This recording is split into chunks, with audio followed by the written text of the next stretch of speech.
Hi అన్న, అందరికీ నమస్తే. జై భీమ్.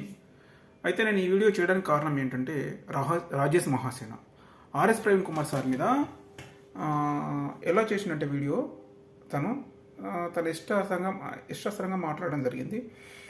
విషయం ఏంటంటే టీడీపీ టార్గెట్ విమర్శలు చేసిన ఆర్ఎస్ ప్రవీణ్ కుమార్ గారిని సూటి ప్రశ్నలతో కడిగి పారేసిన మహాసేన రాజేష్ అన్న. మీరు ఏ ప్రశ్నలతో కడిగి పారేషణలతో ఏం అర్థమవుతలేదు అసలు. నువ్వు మాట్లాడిన వీడియో కూడా నేను చూసిన. ఆర్ఎస్ ప్రవీణ్ కుమార్ సార్ ఏమన్నాడు అక్కడ? ఏమన్నాడు? మన జాతి వాళ్లకు జరుగుతుంటే అసలు ఏంది ఇది, ఇట్లా ఎందుకు చేస్తారు? ఎస్సీ వర్గాలను ఎస్టీ వర్గాలను టార్గెట్ చేసి ఉన్నంత పదవిలో ఉన్నప్పుడు వాళ్ళని టార్గెట్ చేసి ఇంత ఘోరంగా నీచంగా చూడడమా అని చెప్పేసి అన్నాడు ఆర్ఎస్ ప్రవీణ్ కుమార్ సార్. అంతే తప్ప ఏదో ఇంకో పార్టీకి వైసీపీకి అనుకూలంగా టీడీపీకి విమర్శంగా మాట్లాడలేదన్నా. సార్ అన్నాడు, డైరెక్ట్ అన్నాడు, ఇట్లా కాదు ఇట్లా చేస్తారు, అది చేయడం తప్పు అన్నాడు. అలా చేయకూడదు, మన జాతికి మనం అండగా ఉండాలని చెప్పేసి మాట్లాడాడు. అలా మాట్లాడడం తప్ప? మరి చెప్పు రాజేష్ అన్న, చెప్పు నువ్వే. అలా మాట్లాడడం తప్ప అంటే మన జాతుల మీద, మన జాతి ఉన్నంత ఆఫీసర్ల మీద ఏం జరిగినా మాట్లాడకూడదు అనమాట. నువ్వు మాట్లాడే మాట ఏంటంటే నువ్వు ఇప్పుడు టీడీపీలో ఉన్నావు కాబట్టి టీడీపీకి భజన చేస్తూ ఉండాలి. అంటే ఏదైనా టీడీపీకి అనుకూలంగా మాట్లాడుతుంటే నీకు మంచిగా అనిపిస్తుంది అనమాట. Yes, R S Praveen Kumar sir కూడా అంతటి పెద్ద పోలీస్ ఆఫీసరు. నీ వీడియోలో ఆయన చేసిన పనుల గురించి గొప్పగా చెప్పుకుంటూ వచ్చినావు. గొప్పగా చెప్పుకుంటూ వచ్చి మళ్ళీ నువ్వు తమిళ ఏం పెట్టినావు? ఆర్ఎస్ ప్రవీణ్ కుమార్ సార్ ఇట్లా చేస్తాడని, ఈ రకంగా చేస్తాడని చెప్పేసి నేను అనుకోలేదని చెప్పేసాను.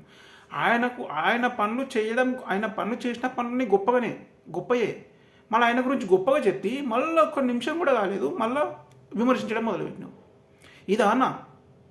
ఇదా నీ పని? ఆర్ఎస్ ప్రవీణ్ కుమార్ సార్ని టార్గెట్ ఎందుకు చేయడం నాకు అర్థం కాదు. ఆర్ఎస్ ప్రవీణ్ కుమార్ గారు ఎవరో ఒకరు స్లిప్ ఇస్తే చదవడం అసలు వ్యక్తి ఆయన. ఆర్ఎస్ ప్రవీణ్ కుమార్ సార్ గారు ఎదుటి వాళ్ళు స్లిప్ ఇస్తే రాసిస్తే ఆయన చదివే వ్యక్తి. ఏం మాట్లాడుతున్నావు అన్న రాజేష్ అన్న? నువ్వు గుర్తుపెట్టుకోనా, నిజంగా నీ వీడియోలు కూడా ప్రతి వీడియో నేను చూస్తూనే ఉంటాను. నువ్వు దేని గురించి మాట్లాడతావు, ఏం కథ అని చెప్పేసి నేను చూస్తూనే ఉంటాను మొత్తం. కానీ నువ్వు అదే త్రిబుల్ ఏది ఆయన పేరు, త్రిబుల్ ఇప్పుడు పెట్టింది త్రిబుల్ రఘురామకృష్ణరాజు. అమ్మ భలే పెట్టిరబ్బా త్రిబుల్. మీ త్రిబుల్ మీ నాయకుడు, నిన్ను బానిసగా చేసుకున్న నాయకుడు ఎవరు? రఘురామకృష్ణరాజు గారు అంబేద్కర్ గారిని విమర్శించినప్పుడు ఏ మూలవన్నవన్నా నువ్వు? ఏ మూలవన్నవన్నా చెప్పు. అంబేద్కర్ గారిని ఏదో ఇక నేను ఆ మాటలు మీరు అందరూ చూసిర్రు, అందరూ ఏది తెలంగాణ ఆంధ్రప్రదేశ్లో మొత్తం చూసిర్రు. ఆయన బాబాసాహెబ్ అంబేద్కర్ గారిని విమర్శించినప్పుడు ఏ మూలవన్నావు నువ్వు? అప్పుడు ఏ మూలవన్నావు? మరి మన జాతి నాయకుడిని ఈ భారతదేశంలోనే కాదు ప్రపంచ దేశాలకు ఒక జ్ఞానవంతుడిగా ఉన్న బాబాసాహెబ్ అంబేద్కర్ గారిని విమర్శించినప్పుడు నువ్వు ఏ మూలవన్నావు నువ్వు? అప్పుడు రఘురామకృష్ణరాజు మీద ఇట్లా ఆర్ఎస్ ప్రవీణ్ కుమార్ సార్ మీద వీడియోలు చేసినట్టు చేయబుద్ధి కాలేదు. ఓహో, నువ్వు ఎందుకంటే నువ్వు ఆయన డబ్బులు ఇస్తుండు కదా నీకు ఎవరు, ఇక నేను ఎందుకంటే డబ్బులు ఇస్తున్నా చెప్పేసి ఈ మాట కూడా అనద్దు. కానీ ఒకటే చెప్తున్నా రాజేష్ అన్న, గుర్తుపెట్టుకో, ఇదే ఉన్నంత ఉద్యోగము వేరే వాళ్ళు మేము అగ్రకులము అని చెప్పుకునే వాళ్ళలో ఉంటే ఇలా ఆర్ఎస్ ప్రవీణ్ కుమార్ సార్ మాట్లాడినట్టు వాళ్ళ నాయకులు, అధికారంలో ఉన్న నాయకులు వాళ్ళకి సపోర్ట్ చేస్తుండే. సార్ అదే మాట్లాడిండు. మన జాతిలో ఉన్న నాయకులను కాపాడుకుందాము అని మాట్లాడుతుంది తప్ప ఎవరిని టీడీపీని కానీ ఇంకా దేని కానీ నువ్వు బానిస చేస్తున్న రఘురామకృష్ణరాజును కానీ విమర్శించలేదు అక్కడ